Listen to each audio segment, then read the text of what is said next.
కుందాం. నమస్కారం అమ్మ. నమస్కారం తల్లి. అమ్మ, ఇప్పుడు అంబుబాచి అనే పదానికి అర్థం ఏంటి? అసలు ఈ అంబుబాచి మేళ ఎప్పుడు నిర్వహిస్తారు? ఏ నెలలో నిర్వహిస్తారమ్మా?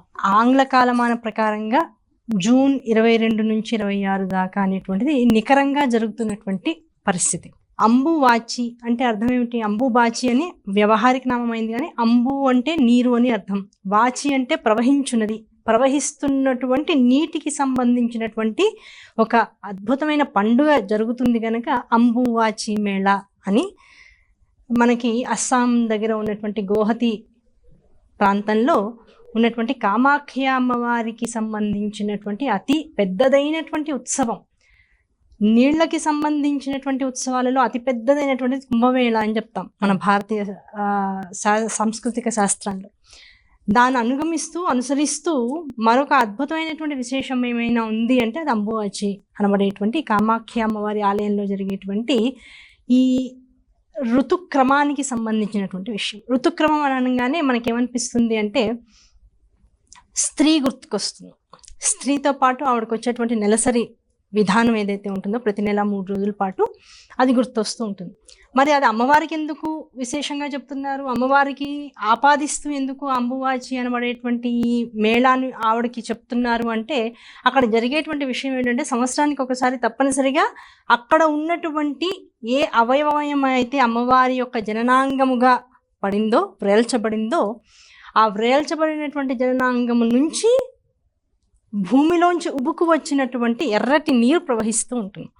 ఆ ఎర్రటి నీరు ఈ ఋతువులన్నింటికి కూడా ఒక క్రమమైనటువంటి స్థానాన్ని, స్థితిని అందజేస్తుందనేటువంటి ఒక విషయాన్ని కూడా దృష్టిలో పెట్టుకుని అంబువాచి మేళ అనేటువంటి ఈ పండుగ విశేషమైనటువంటి ప్రాచుర్యాన్ని ఈ మధ్య కాలంలో పొందింది. ఇది ఎప్పటి నుంచో కొన్ని లక్షల కోట్ల సంవత్సరాల నుంచి ఉన్నటువంటిది.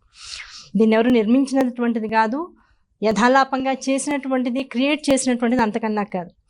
లక్షల ఏళ్ల క్రితం నుంచి ఉన్నటువంటి అద్భుతమైనటువంటి ఆలయం.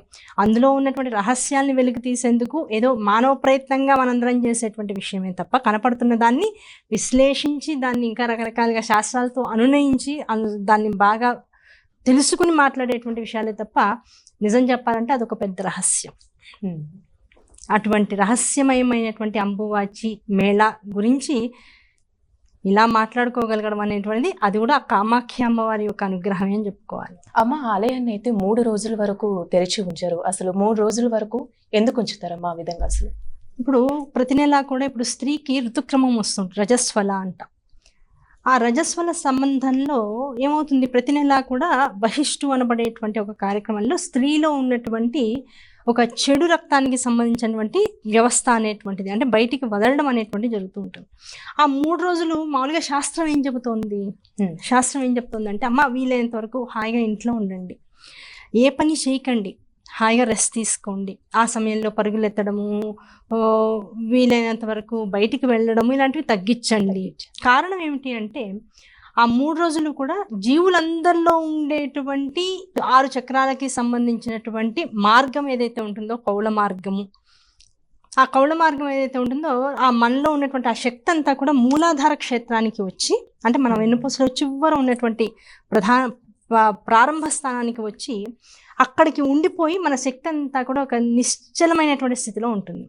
ఆ నిశ్చలమైన స్థితిలో అంటే ఓపిక ఎక్కువగా లేకుండా ఉండేటువంటి స్థితిలో స్త్రీ ఉంటుంది. నిజం చెప్పాలి అంటే ఆ ఓపిక లేని స్థితిలో నువ్వు హైపర్గా నువ్వు బయట తిరగడము, అన్ని పనులు చేయడం చేస్తావు మనకి ఏమవుతుంది, నీలో ప్రాణశక్తి, మూలశక్తి అనేటువంటిది రోజు రోజుకి తగ్గిపోతూ ఉంటుంది. ఎప్పుడైతే ప్రాణశక్తి, మూలశక్తి తగ్గిపోతూ ఉంటుందో ఏం చేయాలి? నువ్వు ఇవాళ ఒంట్లో బాగాలేదండి అంటావు. బాగాలేనప్పుడు ఏం చేయాలి? ఇంట్లో ఉండి ప్రశాంతంగా బాగుండడానికి ఏం చేస్తే నీకు ఇంకా ఆరోగ్యం స్థిమిత పడుతుందో, నువ్వు యాక్టివ్గా ఉంటావు, ఆ పని చేయాలి. కనుక ఈ నెలసరి 3 రోజులు ఉండేటువంటి కార్యక్రమం ఏదైతే స్త్రీకి చెప్పారో దానివలన స్త్రీ యొక్క క్రమబద్ధీకరింపబడినటువంటి వ్యవస్థ ఏదైతే ఇవ్వడం, ఆ జన్మనివ్వడంతో పాటుగా ఒక దాదాపు కొన్ని నెలల పాటు పిల్లల ఆహారాన్ని తన శరీరం నుంచి ఉత్పత్తి చేయడం, ఈ 2 చాలా విశేషాలు స్త్రీకి. అవునా కదా? 9 నెలల పాటు కడుపులో ఉంచుకోవడం పిల్లవాడిని, ఉంచుకున్న పిల్లవాడిని జననాంగము ద్వారా బయటికి తెప్పించడం, వచ్చిన తర్వాత కొన్ని నెలల పాటు అంటే 1 సంవత్సరం పాటు కనీస కాలంలో ఆ పిల్లవాడికి తన శరీరం నుంచి వచ్చేటువంటి పాలని ఆహారంగా ఇస్తూ ఉండడం. ఇది ప్రపంచంలో ఇంకెక్కడ స్త్రీకి ఒక్కదానికే పెక్యులర్గా ఇచ్చారు. కనుక ఏ క్రమ పద్ధతిలో అయితే జీవనం యొక్క అభివృద్ధి జరుగుతూ ఉండాలో, జీవుల యొక్క వృద్ధి జరుగుతూ ఉండాలో, ఆ వృద్ధి జరిగేటువంటి దానికి ముందుగా ఈ ఋతుక్రమం అనేటువంటిది ఏర్పాటవుతూ ఉంటుంది. అది వచ్చింది అంటే అర్థం ఏమిటి? నీలో ఉన్నటువంటి శక్తులన్నీ లోపలికి ఉడికాయి. అది వెళ్ళింది అంటే అర్థం ఏమిటి? నీలో ఉన్నటువంటి శక్తులన్నీ మళ్ళీ యథాస్థానానికి చేరుకుంటూ ఉన్నాయి. ఆ శక్తి లేనప్పుడు నువ్వు ఎలా ఉండాలో అలా ఉంటూ ఉండాలి. అది మళ్ళీ ప్రేరేపింపబడినప్పుడు నువ్వేం చేయొచ్చో అది చేస్తూ ఉండాలి. అందుకనే ఒక చోట ఉండు, ప్రశాంతంగా ఉండి, ఇవన్నీ కూడా చెప్పారు. అలాగే ఇది ఎలా చెప్తారు మీరు? ఈ రోజుల్లో మరి అందరూ తిరుగుతున్నారు, ఎవరు అలా కూర్చోవట్లేదు కదా. ఇంకా ఆ టైంలో యాక్టివ్గా ఉండమని డాక్టర్స్ కూడా చెప్తున్నారు కదా. సైన్స్ వేరు, శాస్త్రం వేరు.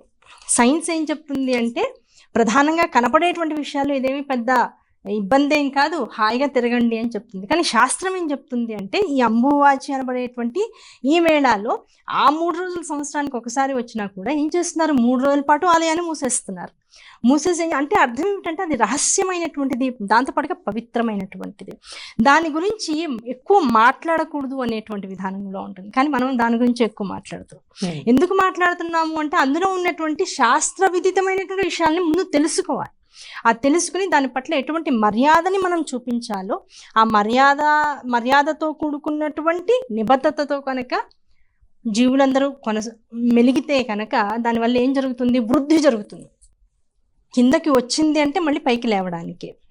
ఆ కిందకి వచ్చిన సమయంలో ఎక్కడ శక్తి లేదు అక్కడ ఏమవుతుంది? ఇప్పుడు ఒంట్లో బాగాలేదన్నప్పుడు ఏమవుతుంది? అందరూ ఫోన్ చేస్తారు ఫస్ట్, అమ్మ ఎలా ఉన్నావు, ఎలా ఉన్నావు. ఎందుకు ఆ కన్సర్న్ ఎందుకు అంటే నాకు ఇంతమంది ఉన్నారనేటువంటి ఒక ధైర్యం కదా. నువ్వు లేచే లోపల మళ్ళీ ఇంటికి వచ్చి అందరూ నేను చూస్తారు.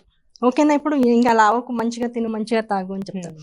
ఒక మనిషి పరంగా మనకే ఇంతమంది మనుషుల యొక్క సపోర్ట్ కావాలనుకున్నప్పుడు, అమ్మవారికి ఈ ఋతుక్రమం జరుగుతున్నప్పుడు మొత్తం జగత్తులో ఉన్నటువంటి ప్రకృతి శక్తులన్నీ కూడా ఆవిడలోకి నిబిడీకృతం అయిపోయి నిస్సత్తుని పొంది ఉంటాయి. ఆ నిస్సత్వలోంచి సత్వ తెచ్చుకోవాలి అంటే ఎవరెవరు ఏ ఆచార వ్యవహారాల్లో ఉన్నటువంటి మంత్రసారాన్నంతా స్వీకరించారో ఆ మంత్రానుష్ఠాన పరులందరూ కూడా అమ్మవాచికి చేరతారు. ఆ చేరి లోపల గర్భాలయంలో ఉన్నటువంటి ఆ తల్లి యొక్క ఆ ప్రవహిస్తున్నటువంటి నీటిని ప్రశాంతంగా స్వీకరించడం కోసం, దాన్ని దర్శించడం కోసం, దాని ద్వారా వచ్చేటువంటి శక్తిని మళ్ళీ జగత్తుకు అందించడం కోసం, ఆ జగత్తులో ఉన్నటువంటి మనుషులందరూ కూడా దానివల్ల మళ్ళీ ప్రేరితులు అవడం కోసం ఎటువంటి మంత్ర స్వరూపాన్ని అయితే అక్కడ ఉండి సాధన చేయాలో ఆ సాధన చేస్తూ ఉంటారు. ఆ సాధన వల్ల ఏమవుతుంది? మంత్రము అనేటువంటి దానికి ప్రతిరూపమే అమ్మవారి యొక్క అష్టాదశ శక్తి పీఠాలు. అమ్మ అంటేనే మంత్రం, మంత్ర తంత్ర యంత్ర స్వరూపిణి అమ్మవారు అంటాం. ఆ మంత్ర తంత్ర యంత్ర స్వరూపిణి అనేటువంటి తల్లిని పొందాలి అంటే ఏదో ఒక మార్గం, మంత్రాన్నైనా పట్టుకోవాలి, తంత్రాన్నైనా పట్టుకోవాలి, యంత్రాన్నైనా పట్టుకోవాలి. ఈ మూడింటిలో ఉన్నటువంటి మంత్ర సాధకులందరూ తంత్రాన్ని ప్రయోగించడం కోసం అమ్మ దగ్గరికి వెళ్ళి ప్రశాంతంగా కూర్చుంటారు. కారణం ఆ కామాఖ్య ఆలయం అంతా పెద్ద యంత్రం కనుక మంత్ర తంత్ర యంత్ర స్వరూపమైనటువంటి ఆ కామాఖ్య అనబడేటువంటి ఆ గోహతిలో ఉన్నటువంటి ఆ బ్రహ్మపుత్ర నది ఒడ్డున ఉన్నటువంటి ఈ ఆలయానికి చేరి ఈ మనుషులందరూ, సాధనాపరులందరూ కూడా ఎవరు పడితే వాళ్ళు ఎలా పడితే అలా తెలుసుకోకుండా వెళ్ళిపోయి అక్కడ జరిగేటువంటి వధలను, బలులను, లేకపోతే పంచమకారాలతో కూడుకున్నటువంటి వామాచార పద్ధతులను చూసి దాని గురించి ఏదో కామెంట్ చేయడం కోసం గౌహతిలో ఉన్నటువంటి కామాఖ్య ఆలయం కాదు. నువ్వు ఎలా పుట్టావు, ఈ పుట్టిన తర్వాత ప్రకృతి నియమాలు ఏంటి, ఆ ప్రకృతి నియమాల్లో మంచి ఏమిటి, చెడు ఏమిటి, ఈ మంచికి చెడుకి మధ్య ఉన్నటువంటి ఆ వెంట్రుక వాసిని దాటితే నువ్వు ఎలాంటి ఇబ్బందులు పడతావు, దాటకుండా నిన్ను రక్షించుకోవడానికి ఏం చేయాలి, దాన్ని ఈ రోజున కామాఖ్య అమ్మవారికి సంబంధించినటువంటి విషయాలన్నీ చెప్తూ కూడా చాలా ఈజీగా నోటితో యోని అనేటువంటి పదాన్ని, అంటే యోని స్థానం అనేటువంటి పదాన్ని వాడేస్తున్నాం. కానీ అంత తేలికగా ఆ పదాన్ని నోటితో ఉచ్చరించడానికి కూడా నీకు అర్హత లేదు అని కాళీ శాస్త్రం చెప్తూ ఉంటుంది, కాళీ పురాణం చెప్తూ ఉంటుంది, లింగ పురాణం చెబుతూ ఉంటుంది, అష్టాశక్తి పీఠాల్లో ఉన్నటువంటి అమ్మ యొక్క మూలతత్వం అంతా కూడా చెప్తూ ఉంటుంది. కానీ ఎందుకు వాడేస్తున్నావు అంటే తెలీదు, అంతకు మించి ఇంకేం వాడాలో తెలీదు. అది రహస్యమైనటువంటి కేంద్రం. ఆ కేంద్రము జగత్తునంతటికీ కూడా తన నుంచి ప్రాదుర్భవించినటువంటి స్థానం.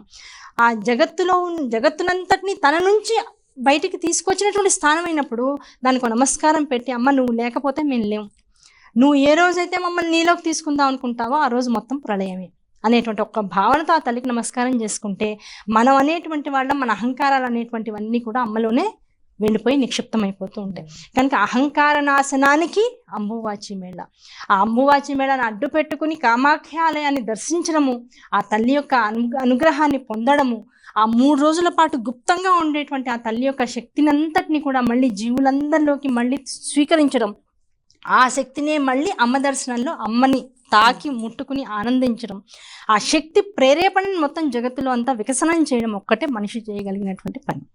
కనుక ఆ 3 రోజులు ఒక వ్యవస్థాపరమైనటువంటి మర్యాదపూర్వకమైనటువంటి రహస్య స్థానాన్ని గోప్యంగా ఉంచడం, ఆ స్త్రీ అనబడేటువంటి తత్వానికి, అక్కడ జరిగేటువంటి విధానానికి, దానికి మనం ఇచ్చేటువంటి మర్యాద. పై ఇంకో విషయం ఏంటంటే గమనించాల్సింది, ఆ ఊళ్ళో ఎక్కడైతే ఇదంతా కూడా జరుగుతుందో దానికి హరిక్షేత్రే కామరూపి అని అష్టాదశ శక్తిపీఠాల స్తోత్రంలో చెప్తాం. హరిక్షేత్రం అంటాం ఆ గౌతిలో ఉన్నటువంటి ఆ ప్రాంతాన్ని అంతటిని కూడా హరిక్షేత్రం. ఆ హరిక్షేత్రంలో సంవత్సరానికి జరిగేటువంటి 3 రోజుల కార్యక్రమం ఎలా అయితే అమ్మవారి విధానంలో చేస్తామో, ఆ ఊళ్ళో ఉన్నటువంటి ప్రతి ఇంట్లో ఉన్నటువంటి ప్రతి మహిళ కూడా అదే పద్ధతిని పాటిస్తుంది. వాళ్ళ ఇంట్లోంచి బయటికి రారు, తెల్లటి బట్ట కట్టుకుని ప్రశాంతంగా ఇంట్లో కూర్చుంటారు. అంటే అమ్మవారికి ఎటువంటి నియమాన్ని మనం ఆపాదిస్తున్నామో వాళ్ళందరూ అదే నియమంలో ఉంటారు. అంటే అమ్మ అనేటువంటిది అక్కడ ఒక శక్తి స్వరూపంగా ఉంది.